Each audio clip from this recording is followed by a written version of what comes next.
Welcome back. મહત્વના મુદ્દા પર ચર્ચા કરીશું અને બીજો મુદ્દો છે કે વર્તમાનમાં પરિવર્તનની સાથે નવી અને ઉત્તમ વિચારધારાની સાથે જીકાસ પોર્ટલ શરૂ કરવામાં આવ્યું. વિદ્યાર્થીઓને એક ઉત્તમ સુવિધાઓ મળે, ઓનલાઈન કોલેજની પસંદગી કરી શકે અને દોડધામ ન કરવું પડે. પરંતુ આ ઉત્તમ વિચારની સાથે શરૂ કરાયેલા પોર્ટલમાં કેટલીક ખામીઓ સામે આવી અને વિદ્યાર્થીઓ પરેશાન થઈ રહ્યા છે. રાજ્યની સરકારી યુનિવર્સિટીઓમાં એડમિશન માટે Gujarat common admission service portal શરૂ કરવામાં આવ્યું અને આ પોર્ટલ પર રજીસ્ટ્રેશન કરાવી વિષય અને કોલેજની પસંદગી ઓનલાઈન કરવાની હોય છે. મેરિટના આધારે પ્રવેશ આપવાની સરકારે વ્યવસ્થા ઊભી કરી. જીકાસ પોર્ટલ પર ઓનલાઈન એડમિશનમાં અનેક ખામીઓ બહાર આવવાથી વિદ્યાર્થીઓ સતત મુશ્કેલી અનુભવી રહ્યા છે.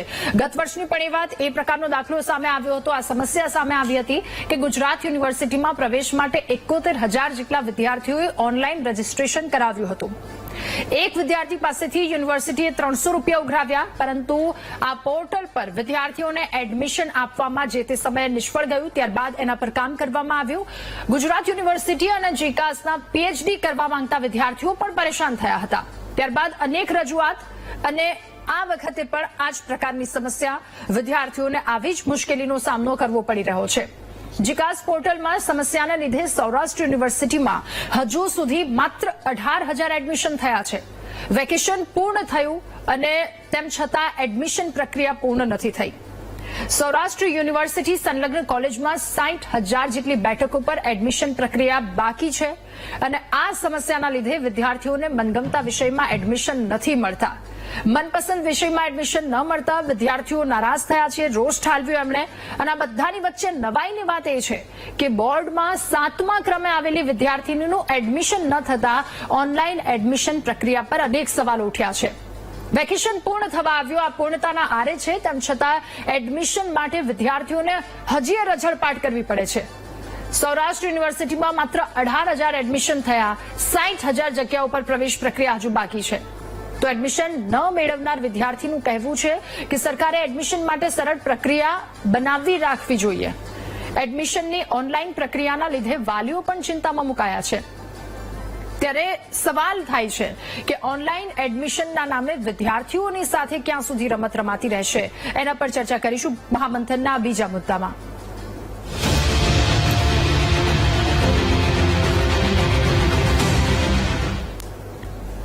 તો જીકાસ પોર્ટલ પરથી સૌરાષ્ટ્ર યુનિવર્સિટીમાં એડમિશન ઇચ્છુકોને સમસ્યા છે. આ સમસ્યા સર્જાતી હોવાના સમાચાર સામે આવ્યા કે આ પોર્ટલમાં સમસ્યા સામે આવતા વિદ્યાર્થીઓને એડમિશન લેવામાં મુશ્કેલી થઈ રહી છે. સૌરાષ્ટ્ર યુનિવર્સિટીમાં હજુ સુધી માત્ર 18,000 એડમિશન થયા. વેકેશન એક તરફ પૂર્ણ, બીજી તરફ વિદ્યાર્થીઓ ચિંતામાં, વાલીઓ આ તરફ ચિંતામાં મુકાયા છે અને બોર્ડમાં જેને ટોપ કર્યું છે, 7મા ક્રમે આવી છે, વિદ્યાર્થીને એડમિશન ન મળતા ત્યારબાદ તો અનેક સવાલો ઉઠ્યા છે. એટલે સવાલ એ થઈ રહ્યો છે કે ગત વખતની આ પ્રકારની પરિસ્થિતિ આ વખતે ફરી એકવાર રિપીટ થઈ છે. વિદ્યાર્થીઓ પણ એટલા હેરાન પરેશાન થયા છે. આ તમામની વચ્ચે વિદ્યાર્થીઓની શું રજૂઆત છે, તેઓ શું કહી રહ્યા છે, એકવાર એ સાંભળી લઈએ. છે અમને ઓફર લેટરમાં જે સબ્જેક્ટ આપવામાં આવે છે એ સબ્જેક્ટમાં એ કોલેજમાં અમને જે સબ્જેક્ટ આપવામાં આવે છે એ કોલેજમાં અમને એ સબ્જેક્ટમાં એડમિશન આપતા નથી. એ સબ્જેક્ટ ફૂલ કરી દેવામાં આવે છે અને બીજા કોલેજમાં એ સબ્જેક્ટમાં આપતા નથી. જે કોલેજમાં તમારો ઓફર લેટર આવે છે એ જ કોલેજમાં તમારે એડમિશન લેવું પડશે. આ માટે અમારે પરાણે બીજા સબ્જેક્ટ રાખવા પડે છે. એટલે અમારે જે વિષયમાં એડમિશન જોઈ છે એ વિષયમાં અત્યારે એડમિશન મળતું નથી, પરાણે બીજા વિષયમાં એડમિશન લેવું પડે છે. જીકાસના કારણે એવું છે કે જીકાસમાં અમે છે ને એડમિશન લેવા આવ્યા ને તો અમને પહેલા એમ કીધું કે જીકાસમાં તમે ફોર્મ રજીસ્ટ્રેશન કરો. ઓલા વર્ષે છે ને અમે આવ્યા હતા ને તો ત્યારે છે ને આ પ્રક્રિયા નહોતી, ત્યારે ડાયરેક્ટ જ એડમિશન મળતું હતું. ને અત્યારે જીકાસમાં કેટલી બધી પ્રોસેસર, બધા ડોક્યુમેન્ટ જમા કરવાના, ફાઇલ આખી જમા કરવાની, પછી છે ને એડમિશન કન્ફર્મ થાય. જીકાસમાં રજીસ્ટ્રેશન એમ તો કરી નાખ્યું છે અને ગુજરાત બોર્ડમાં 7મા નંબર આવ્યો છે, એટલે કે 99.93 PR. પણ તોય એમ કે એડમિશન મળતું નથી. બધા એમ કહે છે કે તમારે મેરિટમાં નામ આવે તો જ અમે એડમિશન આપીએ એમ. તો અમે પહેલા રાઉન્ડમાં રાહ જોઈ, બીજા રાઉન્ડમાં રાહ જોઈ, ત્રીજું મેરિટ પણ બહાર પડી ગયું તો હજી એમ કે ક્યાંય નામ નથી આવ્યું એમ. એટલે એમ થાય છે કે પ્રોબ્લેમ ક્યાં આવે છે ને, આટલી સારી ટકાવારી તોય નામ ન આવે તો એટલે છેલ્લે સવાલ એ થઈ રહ્યો છે કે આમાં પ્રોબ્લેમ ક્યાં છે, એનું સમાધાન મેળવવા માટે ચર્ચા કરીશું મહામંથનમાં. અત્યારે આપણી સાથે ગેસ્ટ પેનલમાં ભાજપ નેતા સ્નેહલ જોશી આપણી સાથે જોડાયા છે, કોંગ્રેસથી છે ડોક્ટર નિકુલ પટેલ આપણી સાથે છે, અને પ્રમુખ અધ્યાપક મહામંડળના પ્રોફેસર રાજેન્દ્ર જાદવજી આપણી સાથે જોડાયા છે. આપ સૌનું ખૂબ સ્વાગત છે મહામંથનમાં. શરૂઆત મારે રાજેન્દ્રભાઈ આપનાથી કરવી છે. સર, વિદ્યાર્થીઓના પ્રકારની મુશ્કેલી થઈ રહી છે. જીકાસ પોર્ટલ વિદ્યાર્થીની સરળતા માટે એક આખું પોર્ટલ ઉભું કરવામાં આવ્યું, પરંતુ ગત વર્ષે પણ એવી સમસ્યા, આ વખતે પણ આવી સમસ્યા. વિદ્યાર્થીઓ ક્યાં સુધી હેરાન થતા રહેશે, આપ શું કહેશો આ મુદ્દે? વીટીવી મહામંથનમાં જ્યારે આ કાર્યક્રમ અને ચર્ચામાં લેવામાં આવ્યો છે ત્યારે વીટીવીના માધ્યમથી હું સર્વે ગુજરાતની જનતાને એક વાત જણાવવા માંગીશ કે જીકાસ પોર્ટલ એક વિદ્યાર્થીઓની જે ફોર્મ ભરવાની પ્રક્રિયા છે એને સરળ કરવાની એક સરસ મજાનું આયોજન સરકાર દ્વારા કરવામાં આવ્યું હતું. માત્ર 300 રૂપિયાનું ફોર્મ ભરવામાં આવે અને વિદ્યાર્થી રાજ્યની તમામ યુનિવર્સિટીઓની જે સરકારી યુનિવર્સિટીઓ છે ત્યાં આગળ એડમિશન પ્રક્રિયામાં ભાગ લઈ શકે છે. એ પછી અમદાવાદમાં વિદ્યાર્થીને એડમિશન લેવું હોય તો જામનગરનો વિદ્યાર્થી જીકાસ પોર્ટલ ઉપર ફોર્મ ભરે, એનું રજીસ્ટ્રેશન કરાવે અને અમદાવાદની એની મનપસંદ જે કોલેજ છે ત્યાં આગળ એડમિશન લઈ શકે. સુરતમાં જવું તો સુરતમાં એડમિશન લઈ શકે છે. તો એક સરળ પ્રક્રિયા છે, પરંતુ ક્યાંક ને ક્યાંક વિદ્યાર્થીઓ દ્વારા જે સમસ્યાઓ જાણવા મળે છે ત્યારે આમ થોડું આશ્ચર્ય થાય છે, કારણ કે હમણાં જે સમાચાર પત્રમાં અને જે ડેટા જાહેર થયા એમાં જાણવા મળ્યું કે 4 લાખ જગ્યાઓ આ જુદી જુદી સરકારી યુનિવર્સિટીઓમાં પ્રવેશ માટે ખાલી છે, એટલે કે વિદ્યાર્થીઓ ત્યાં પ્રવેશ મેળવી શકે છે. પરંતુ ત્યાં આગળ માત્ર 1 લાખ જેટલા વિદ્યાર્થીઓએ રજીસ્ટ્રેશન કરાવ્યું છે, ત્યારે આટલી 2.5 થી 3 લાખ જેટલી જગ્યાઓ ઉપર વિદ્યાર્થીઓ પ્રવેશ કન્ફર્મ કરાવ્યો જ નથી અથવા તો રજીસ્ટ્રેશન કરાવ્યું જ નથી. અત્યારે હાલ પહેલો રાઉન્ડ થયો, બીજો રાઉન્ડ થયો, એટલે કે ફેઝ 1, ફેઝ 2 અને ફેઝ 3 આ 3 ફેઝમાં એડમિશન પ્રક્રિયા કરવામાં આવી છે. 4 રાઉન્ડ થયા ત્યારે વિદ્યાર્થીઓનું જયારે મેં હમણાં ચર્ચા કરી, જયારે મહામંથનમાં ભાગ લેવા માટે મારે આમંત્રણ મળ્યું ત્યારે મેં કેટલાક ટેકનિશિયન જે જીકાસ પોર્ટલ સંભાળી રહ્યા છે અને એડમિશન પ્રક્રિયા કરી રહ્યા છે ત્યારે એમની સાથે ચર્ચા કરતા અને મેં પોતે પણ જે વાલીઓ દ્વારા જે મારી પાસે સમસ્યાઓ આવી એના દ્વારા જોવા મળ્યું કે 90% વિદ્યાર્થી, ધારો કે કોઈ વિદ્યાર્થીને પોરબંદરમાં બેઠો છે, 90% એને છે, તો એ વિદ્યાર્થીની ચોઈસની જે કોલેજો ત્યાં આગળ એને એની ચોઈસની કોલેજોમાં રજીસ્ટ્રેશન કરાવ્યું છે. પરંતુ જો એ પહેલા રાઉન્ડમાં ત્યાં એડમિશન લેતો નથી તો પહેલા રાઉન્ડ જે થયો તો પહેલા રાઉન્ડમાં 80 થી 90% વાળા વિદ્યાર્થીઓની ચોઈસ હશે. હવે આ જે વિદ્યાર્થીઓ પ્રવેશ કન્ફર્મ કરાવતા નથી તો એ ઓટોમેટિક બીજા રાઉન્ડમાં નીકળી જાય છે, એવી વ્યવસ્થા કરવામાં આવી છે તેવું જાણવા મળ્યું. ગઈ સાલ આ પ્રકારની વ્યવસ્થા નથી, એટલે પહેલા રાઉન્ડમાં જે વિદ્યાર્થી આવતો હતો મેરિટમાં એ સતત 4 રાઉન્ડ સુધી એ ચાલુ રહેતો હતો. જ્યારે આ વખતે એમાં સુધારો કર્યો છે કે પહેલા રાઉન્ડમાં જો વિદ્યાર્થી ચોઈસ પોતાની કરતો નથી તો એ વિદ્યાર્થી ઓટોમેટિક એ રાઉન્ડમાંથી નીકળી જતો હોય છે.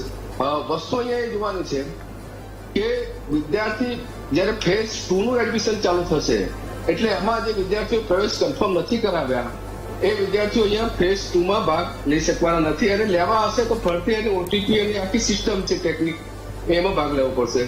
ત્યારે મારે અહીંયા કહેવું છે કે અત્યારે જયારે એન્જિનિયરિંગ કોલેજો ની એસીપીસી માધ્યમથી એડમિશન પ્રક્રિયા થઈ નથી, મેડિકલ કાઉન્સિલ દ્વારા જે મેડિકલ પેરામેડિકલના જે એડમિશન થવાના છે એ થયા નથી, ત્યારે આ તબક્કે જે વિદ્યાર્થીઓ માત્ર આર્ટ્સ, કોમર્સ અને સાયન્સ આ જે વિષયો ભણવા માંગે છે એ વિષયોમાં સ્વાભાવિક રીતે બધા જ વિદ્યાર્થીઓ પોતાના જે રજીસ્ટ્રેશન કરાવ્યા હોય તો મેરિટ એમનું ઊંચું રહેવાનું, એટલે ક્યાંક ને ક્યાંક આ થોડી વિલંબ થઈ રહ્યો છે એવું મારું જાણવું છે.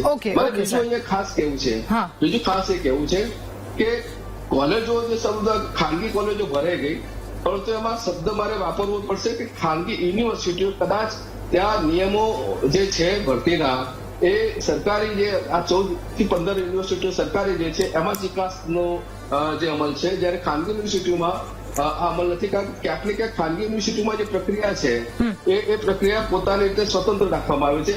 અહીંયા વાલીઓએ પણ સમજવાની જરૂર છે કે જયારે વાલીઓ પ્રવેશ લેવા જાય છે ત્યારે ખાનગી યુનિવર્સિટીમાં શું જે વિદ્યાર્થી પ્રવેશ લેશે એના ધારાધોરણ યોગ્ય છે કે નહીં એ પણ સમજવાની જરૂર છે. મને કેટલાક વાલીઓ દ્વારા એવી ફરિયાદ મળી છે કે ખાનગી યુનિવર્સિટીમાં પ્રવેશ લઈએ છીએ તો જયારે સ્કોલરશીપ લેવાની થાય છે ત્યારે સ્કોલરશીપ અમને મળતી નથી. મેં તપાસ કરતા જાણવા મળ્યું કે આવી કેટલીક કોર્સો એવા છે કે એમને પોતાની રીતે ચાલુ કરવાની સત્તા છે અને પરિણામે જે જરૂરિયાત. આવું આપની પાસે ડોક્ટર નિકુલ પટેલ આપણી સાથે કોંગ્રેસથી જોડાયા છે. ડોક્ટર નિકુલ, આપને શું લાગી રહ્યું છે આ બંને વચ્ચે આટલો બધો ભેદ કેમ? એક તરફ ખાનગી કોલેજો ભરાઈ જાય છે, ગવર્મેન્ટમાં એડમિશન નથી મળતા, જે વિષયમાં વિદ્યાર્થીને જોઈએ છે એમાં નથી મળતા, જે કોલેજમાં જોઈએ છે એમાં નથી મળતા, આટલો બધો વિલંબ, આ પરિસ્થિતિ શું કહેશો આપ? આ બધાની શરૂઆત ક્યાંથી થઈ ને એ બહુ મહત્વની વસ્તુ છે. તમે જુઓ કે ગુજરાતની અંદર જનતાએ 156 સીટો આપી અને ત્યાર પછી તમે જોયું કે આ સરકારે તમામ ગ્રાન્ટ ઇન એડ યુનિવર્સિટીને એક અમ્બ્રેલામાં લાવવાનો પ્રયત્ન કર્યો. ગુજરાત ટેકનોલોજીકલ યુનિવર્સિટી બી એ જ કોન્સેપ્ટથી ચાલુ કરી હતી, પરંતુ આજે આપણે જોઈ શકીએ છીએ કે ગલીએ ગલીએ યુનિવર્સિટીઓ ખુલી ગઈ, પ્રાઇવેટ યુનિવર્સિટીઓ ખુલી ગઈ, પ્રાઇવેટ હાટડીઓ ખુલી ગઈ. પ્રાઇવેટ યુનિવર્સિટી એક્ટ 2009 આ સરકાર લાવી અને દર વર્ષે એમેન્ડમેન્ટ કરીને એમાં નવી યુનિવર્સિટીઓને જોડી રહી છે. હવે વાત કરીએ આપણે કે ગુજરાત પબ્લિક યુનિવર્સિટી એક્ટ 2023માં સરકાર લાવી, એની પાછળનો હેતુ શું હતો કે ભાઈ આ બધી યુનિવર્સિટીઓને ભેગી કરીને એનો એડમિશન પ્રોસેસ, બધા નિયમો સરખા કરી દઈએ, બધું એજ્યુકેશન સરખું કરી દઈએ. અરે જે જીટીયુ તમે ચાલુ કરીને તમે સફળ નથી થયા, એ હવે 2023માં સરકાર નવી બની અને એમને બહુમતીથી પસાર કરીને ખરડો, કેટલો વિરોધ હતો સરકારનો એ વસ્તુનો, તેમ છતાં બી કરી નાખી. ચલો ગુડ, સારી વસ્તુ છે. હવે એડમિશન પ્રક્રિયાની વાત કરીએ કે બધી યુનિવર્સિટીમાં આપણે એક સાથે એડમિશન આપીશું. જીકાસ કરીને પોર્ટલ ચાલુ કર્યું, એની સફળતા આજે એકદમ નહિવત છે. કારણ કે જે બાળક, તમે આજે વિચાર કરો કે બોર્ડની અંદર રેન્ક આવતો વિદ્યાર્થી જો એને એડમિશન ના મળે, અને આવા નિયમો બનાવે છે કોણ? મને તો એ જ ખબર નથી પડતી કે તમે રાઉન્ડ 1માં તમને એડમિશન અલોકેશન આવ્યું, તમે ફી ના ભરી શક્યા કે તમને એ ના હોય અને તમે બીજા રાઉન્ડમાં પાર્ટિસિપેટ બી ના કરી શકો. આ તો કઈ રીતનો નિયમ છે? અને એના લીધે હું તો મારા રાજેન્દ્ર જાદવભાઈ આપણા ખૂબ એમને ઓળખું છું, પણ હું તો જાત અનુભવ કહું છું. કોમર્સની અંદર એક શેડ્યુલ ટ્રાઇબનો વિદ્યાર્થી 78% છે, એને એડમિશન નથી મળ્યું. હવે આપણે ત્યાં જઈએ તો કે હવે તમારે ફેઝ 2માં રીરજીસ્ટ્રેશન કરાવવાનું. અરે શેનું રીરજીસ્ટ્રેશન કરાવવાનું? એટલે એને તો ચિંતા થઈ જાય તો એ પ્રાઇવેટ યુનિવર્સિટીમાં જતો જ રહેવાનો છે.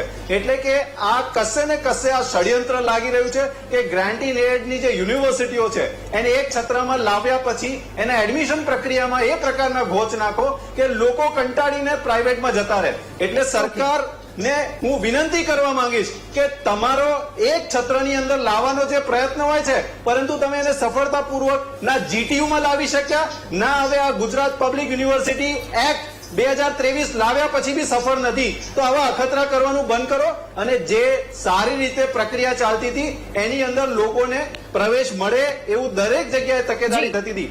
વડોદરા શહેરથી છું હું. વડોદરા શહેરના બાળકોને MS યુનિવર્સિટીમાં એડમિશન નથી મળી રહ્યા.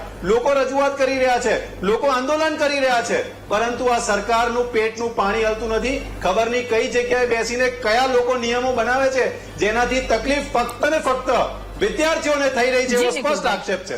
ઓકે સ્નેહલભાઈ, હવે આપની પાસે વિદ્યાર્થીઓને આટલી બધી પરેશાની કેમ? સરળતા માટે એક પોર્ટલ લોન્ચ કરવામાં આવ્યું હતું, પરંતુ ત્યાં પ્રકારના વાંધા છે, ત્યાં વિદ્યાર્થીઓની આવી રજૂઆત છે. સૌથી મોટી વાત તો એ રેન્ક મેળવનાર વિદ્યાર્થીને એડમિશન નથી મેળવી શકતી, પોતાના પસંદગીના વિષયો નથી મેળવી શકતા, તો પછી આગળ એટલું ઇન્ટરેસ્ટથી કેવી રીતે ભણી શકશે એ લોકો? ગુજરાત કોમન એડમિશન સર્વિસના નામે આ જે પોર્ટલ ચાલી રહ્યું છે તેની અંદર એનો મુખ્ય હેતુ એ છે કે દરેક યુનિવર્સિટીઝ છે એ વિદ્યાર્થીને એક જ પોર્ટલ પરથી મળ્યા. પહેલી વાત, એક નજીવી કિંમત ભરીને એ એની અંદર એનરોલ થઈ અને પહેલા જે માતા પિતાને પણ અને વિદ્યાર્થીઓને પણ બધે જવું પડતું હતું, ધક્કા ખાવા પડતા હતા, એ બધી પ્રક્રિયા બંધ થઈ ગઈ છે.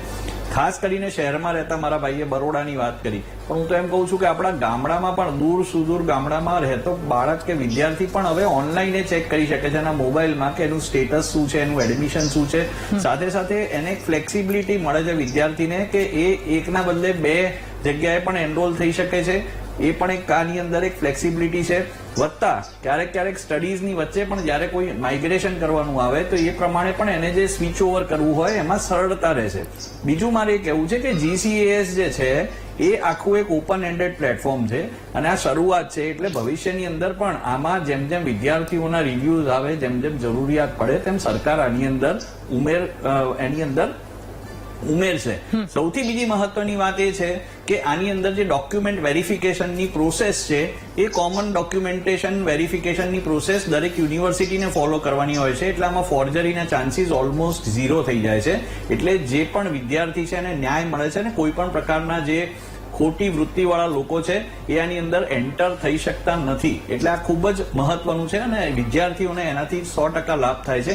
સાથે સાથે મારે બીજી એક મહત્વની વાત એ પણ કહેવી છે કે બેકડોર એન્ટ્રીના આમાં કોઈ ચાન્સ નથી રહેતા, કારણ કે દરેક વસ્તુ ટ્રાન્સપરન્ટ છે, દરેક વસ્તુ ઓનલાઈન છે. વિદ્યાર્થી, એમના માતા પિતા અને દરેક લોકો એ જોઈ શકે છે. એટલે આ એક ટ્રાન્સપરન્ટ રીતે ચાલતી કામગીરી છે. સ્વાભાવિક છે કે જેમ જેમ આગળ જશે તેમ રિફાઇન થશે. ઘણા એની અંદર ટેકનિકલ કદાચ ખામી હોઈ શકે, એવું નથી કહેતો કે એકદમ 100% ફૂલ પ્રૂફ સિસ્ટમ છે, પણ હા ચોક્કસ આ એક ગામડામાં રહેતા ગરીબ વિદ્યાર્થીને પણ ખૂબ સારી રીતે એને એક્સેસ મળે ઓનલાઈન માધ્યમથી. ટેકનોલોજી, જેમ કે નરેન્દ્ર મોદીજી જ્યારથી રાજનીતિમાં ગુજરાતની હતા ત્યારથી ટેકનોલોજીને સામાન્ય વ્યક્તિની માટે કેવી રીતે ઉપયોગ કરવું તેના માટે મોદીજી અને ભારતીય જનતા પાર્ટીની અત્યારની ભૂપેન્દ્રભાઈની સરકાર પણ તત્પર છે અને કટિબદ્ધ છે.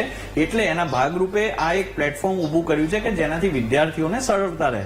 જે પણ તકલીફો છે એની અંદર પણ જે પણ નાના મોટા સુધારા, જે પણ ફેરફાર કરવાના હશે તે ચોક્કસ આગામી સમયમાં ફેરફાર થશે. એ પછી ટેકનિકલ ફેરફાર હોય કે યુનિવર્સિટીઝના એનરોલમેન્ટના ફેરફાર હોય. અને મને લાગે છે કે આ ભવિષ્યમાં આપ જોજો કે આ પોર્ટલ જે છે તે વિદ્યાર્થીઓનું તો એકદમ પ્રિય પોર્ટલ બની અને લોકો ખરેખર એ કહેશે કે ભાઈ આ કદાચ આખા નેશનમાં જેમ ગુજરાતના મોડલને બધે એડોપ્ટ કર્યું છે એમ આખા ભારતની અંદર આ પ્રકારનું પોર્ટલ બની અને બધી યુનિવર્સિટીઝ એ પોર્ટલના માધ્યમથી એડમિશન આપશે. ઓકે નિકુલભાઈ, ખૂબ જ ટૂંકમાં એનો જવાબ મેળવી લઈએ. નિકુલભાઈ, મારા મિત્રને હું જણાવવા માંગીશ કે જો ગુજરાતની અંદર એક જ પોર્ટલથી દરેક જગ્યાએ એડમિશન મળવા માટે જો ક્લેમ કરતા હોય તો પ્રાઇવેટ યુનિવર્સિટીઝ આની અંદર કેમ નથી? એસીપીસી ની અંદર જે રીતના કાર્યક્રમ થાય છે એવું આની અંદર કેમ નથી? તમે શું પ્રાઇવેટ યુનિવર્સિટીને લાભ પહોંચાડવાનો સીધો આક્ષેપ મારો તમારા પર છે? કારણ કે સોફ્ટવેર બનાવવાનું હોય તો જોગવાઈઓ એવી કરો જે બધી જ વસ્તુ અંદર ઇન્કોર્પોરેટ થાય. ખાલી ગ્રાન્ટ ઇન એડ ગવર્મેન્ટને શું કરવા તમે ઇન્કોર્પોરેટ કર્યું છે? ઠીક છે. સ્નેહલભાઈ, નિકુલભાઈ કદાચ ભૂલી ગયા છે કે આની પહેલા એમની ઘણા બધા રાજ્યોમાં સરકાર હતી અને ત્યાં જે યુનિવર્સિટીઝ હતી એ કેવી હતી. આપણે ખાલી પ્રાઇવેટ યુનિવર્સિટીની વાત ના કરીએ પણ એનું જે સ્તર છે પ્લીઝ મને પ્લીઝ વાત પૂરી કરવા દો. મને પ્લીઝ વાત પૂરી કરવા દો. તમને વિશ્વાસ મૂક્યો છે, તમે કોંગ્રેસ પર થોપવાનો પ્રયત્ન ના કરો. હવે તમે શરમ આવી જોઈએ આ શબ્દ બોલતા માટે. બરાબર, હું બોલીશ જ વચ્ચે, કારણ કે એકદમ વાહિયાત. જો ભાઈ તમારે વચ્ચે બોલવું હોય તો મારી વાત સાંભળી લો નિકુલભાઈ, કે તમારા જેવા લોકોએ જે પ્રાઇવેટાઇઝેશનના નામે બધું વેચી નાખ્યું હતું એવું ભારતીય જનતા પાર્ટીની સરકારમાં નથી. એક યુનિવર્સિટીની ગુણવત્તા કેટલી સારી છે જુઓ. વિદેશના કેટલા વિદ્યાર્થીઓ આજે ગુજરાતમાં છે તમે જુઓ. તમે જે દેશના બીજા રાજ્યોની અવસ્થા કરી હતી એવી અવસ્થા ગુજરાતની નથી. ગુજરાત આ પંજો નથી પડવા દેતી. આ કરપ્ટ લોકોને એજ્યુકેશન સિસ્ટમથી દૂર રાખવા માટે ગુજરાતની જનતા કટિબદ્ધ છે. ભારતીય જનતા પાર્ટીની સરકાર કટિબદ્ધ છે. બાળકોને એડમિશન નથી મળી સાથે છે. એક ગરીબ વિદ્યાર્થીને એને જ્યાં એડમિશન લેવું હોય તેને એડમિશન મળે એના માટે મહેનત કરીએ છીએ, મહેનત કરતા રહીશું. અને તમારી જે આક્ષેપ પ્રત્યાક્ષેપની જે નીતિ છે તે સદંતર ખોટી છે. અને જોયું છે કે તમે એજ્યુકેશનની શું હાલત કરી હતી અને જે ન્યૂ એજ્યુકેશન પોલિસી છે એના આધારે અમે આજે ફેરફાર લાવ્યા છે. ખૂબ પોઝિટિવ ફેરફાર છે. નિકુલભાઈ, આપની પાસે આવું છું. રાજેન્દ્ર સર, ફરી એકવાર આપની પાસે. આપ જે કહેવા માંગતા હતા એ સવાલની સાથે એ પણ આપને પૂછવું છે કે આ પારદર્શકતા લાવવા માટેનો એક પ્રયાસ કરવામાં આવી રહ્યો છે, પરંતુ એમાં અત્યારના વિદ્યાર્થીનું જે ભવિષ્ય ધૂંધળાય છે એનું શું? આવો એ બાબતે જ કેવું કે આ વખતે જે ક્યાંક ને ક્યાંક કોઈ નાની સમસ્યા છે. ગઈ સાલની વાત કરું તો આવી એક સમસ્યા થઈ હતી કે એડમિશન થી વિદ્યાર્થીઓ વંચિત હતા અને જે પોર્ટલ હતું ઓનલાઈન રાખવામાં આવ્યું. ત્યારે અમારા અધ્યાપક મંડળે રાજ્ય સરકારને રજૂઆત કરી કે આ જે ઓનલાઈન છે એ હવે કોલેજને ડેટા મળી ગયા છે તો ઓફલાઈન કરવામાં આવે અને જે તે કોલેજ એડમિશનની પ્રક્રિયા ચાલુ કરે. તો આના થકી રાજ્યની મોટાભાગની કોલેજોમાં જે વિદ્યાર્થીઓ ખરેખર ચોઈસ લેવાની હતી એ કોલેજોમાં ઓફલાઈન થકી જયારે એડમિશન થયા અને પરિણામે વિદ્યાર્થીઓની સમસ્યા દૂર થઈ હતી. તો ક્યાંક ને ક્યાંક આવા ટેકનિકલ પ્રોબ્લેમ ઉભા થાય તો આવા શૈક્ષણિક સંગઠનો રાજ્ય સરકારને યોગ્ય સૂચન કરી શકે છે અને એ પ્રમાણે રાજ્ય સરકાર કાર્યવાહી કરે છે. પરિણામે ગઈ સાલ તો પ્રશ્ન ઉકેલ આવી ગયો હતો. આ સાલ પણ ક્યાંક જો હજુ તો એડમિશનની પ્રક્રિયાનો ત્રીજો રાઉન્ડ પણ ચાલુ થયો નથી અને બીજા રાઉન્ડ પછી ત્રીજો રાઉન્ડ પૂરક પરીક્ષાઓનો પણ છે. ત્યારે મને રાજ્યના કોઈ પણ ખૂણામાં રહીને વિદ્યાર્થી એડમિશન લઈ શકે. એના માટે વ્યવસ્થા મેરિટોરિયસ છે.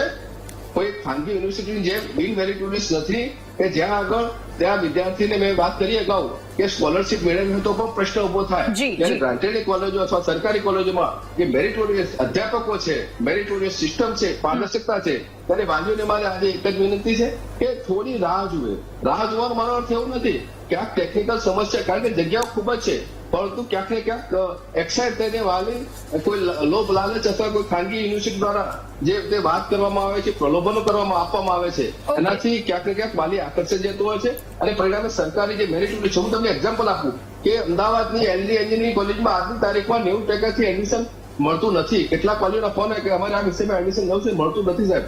તો અરે મારે કહેવું છે કે આ કોલેજ સ્ટાન્ડર્ડ વાઇઝ છે. એવી રાજ્યની તમામ કોલેજો જ્યાં અધ્યાપકો મેરિટ વાળા છે, એક લાયકાતના ધોરણો ધરાવે છે, એટલે દરેક વિદ્યાર્થી આવી કોલેજોમાં પ્રવેશ લે છે. હા, થોડીક મેરિટના આધારે ક્યાંક ને ક્યાંક રાઉન્ડ, બીજા રાઉન્ડ અથવા ત્રીજા રાઉન્ડમાં એમને એડમિશન મળવાની થોડી રાહ જોવી પડશે, પરંતુ આ સિસ્ટમ સારી છે અને એનો લાભ દરેકે લેવો જોઈએ. નિકુલભાઈ, આપની પાસેથી અંતિમ પ્રતિક્રિયા પ્લીઝ ખૂબ ટૂંકમાં જણાવજો, મારી પાસે સમયનો અભાવ છે. નિકુલભાઈ, જો મારા મિત્ર એવું કહેતા હોય કે એક જ એપ્લિકેશન ફોર્મથી સમગ્ર ગુજરાતની ગ્રાન્ટીનેડ યુનિવર્સિટીમાં એડમિશન માટે લોકોને એપ્લિકેશન ફી ન ભરવી પડે, તો સમગ્ર યુનિવર્સિટીઝ, કોલેજીસ જે બી ગુજરાતમાં આવી હોય આર્ટ્સ, કોમર્સ, સાયન્સની, એને એક નેજા હેઠળ લેવાનો પ્રયત્ન કરવો જોઈએ. ખાલી ગુજરાત ટેકનોલોજીકલ યુનિવર્સિટી બનાવવાનું કામ કર્યું હતું, પણ હજી સુધી પ્રધાનમંત્રી જે આપણા છે અને ત્યારના તત્કાલીન મુખ્યમંત્રીનું સ્વપ્ન સાકાર થયું નથી.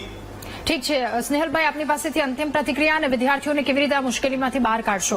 ચોક્કસ, GCAS છે તે ખૂબ જ પોઝિટિવ, ભવિષ્ય માટે ખૂબ જ સારું એક પોર્ટલ સાબિત થશે એવી મને ખાતરી છે. એની અંદર જે પણ ગ્લિચ છે, અને આપણા જે રાજેન્દ્રજીએ વાત કરી તેમ દરેક જણે થોડી ધીરજ રાખી અને એની અંદર રાહ જોઈ અને એક પ્રક્રિયા ફોલો કરીને જો કરશે તો ચોક્કસપણે દરેકે દરેક વિદ્યાર્થીને લાભ મળશે.